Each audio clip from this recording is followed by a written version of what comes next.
Hi children, I'd like to share another of my favourite books with you today. This book is called Fox by Margaret Wilde with some fabulous illustrations by Ron Brooks, and I'm sharing this book with permission by Watts Publishing. This is a powerful story about friendship, loyalty, risk and betrayal, and I hope you enjoy it.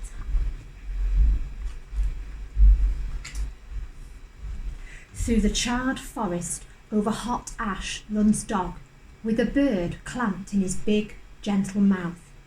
He takes her to his cave above the river, and there he tries to tend her burnt wing. But Magpie does not want his help. "I will never be able to fly," she whispers. "I know," says Dog. He is silent for a moment, then he says, "I am blind in one eye, but life is still good." "An eye is nothing," says Magpie. "How would you feel if you couldn't run?" Dog does not answer. Magpie drags her body into the shadows of the rock until she feels herself melting into blackness. Days, perhaps a week later, she wakes with a rush of grief. Dog is waiting. He persuades her to go with him to the riverbank. "Hop on my back," he says. "Look into the water and tell me what you see." Sighing, Magpie does as he asks. Reflected in the water are clouds and sky and trees and something else. "I see a strange new creature," she says. "That is us," says Dog. "Now hold on tight." With Magpie clinging to his back, he races through the scrub, past clumps of straggly trees, past bushes and rocks and into blueness.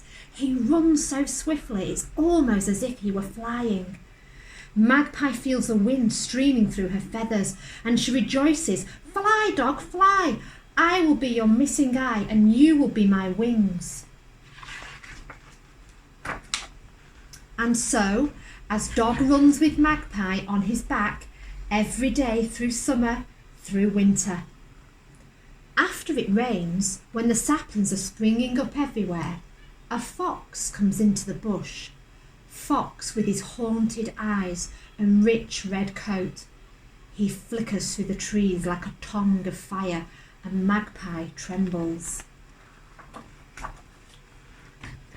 But Dog says, "Welcome, we can offer you food and shelter." "Thank you," says Fox. "I saw you running this morning. You looked extraordinary." Dog beams, but Magpie shrinks away. She can feel Fox staring at her burnt wing. In the evenings, when the air is creamy with blossom, Dog and Magpie relax at the mouth of the cave, enjoying each other's company.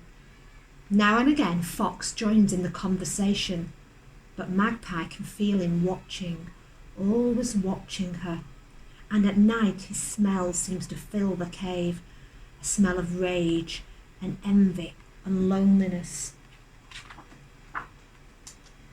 Magpie tries to warn Dog about Fox. "He belongs nowhere," she says. "He loves no one." But Dog says, "He's all right, let him be."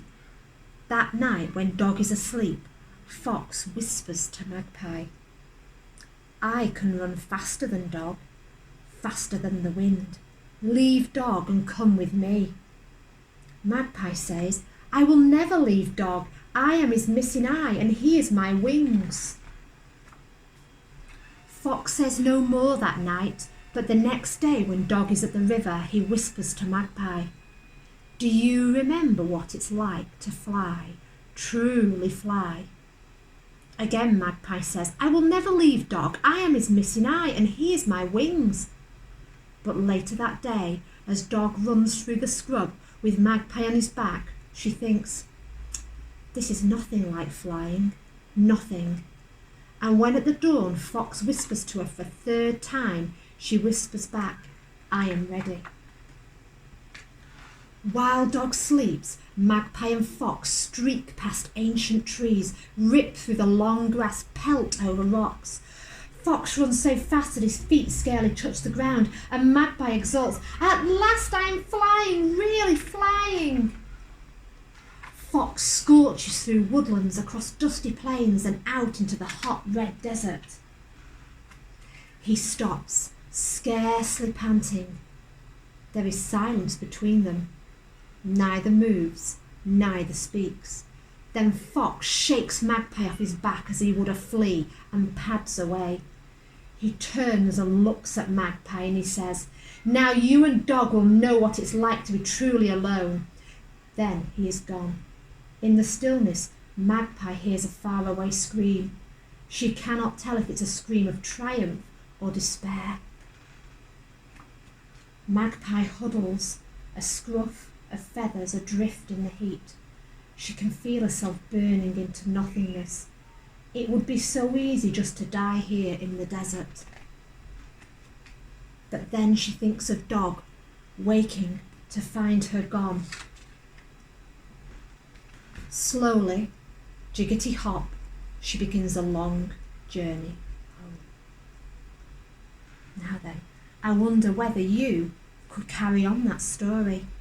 Does Magpie ever get back to Fox? To Dog, rather? Does Fox eat Magpie? Does Fox become Dog's best friend? Maybe you'd like to write the next paragraph and tell me what happens. Send your entries to me. Thank you.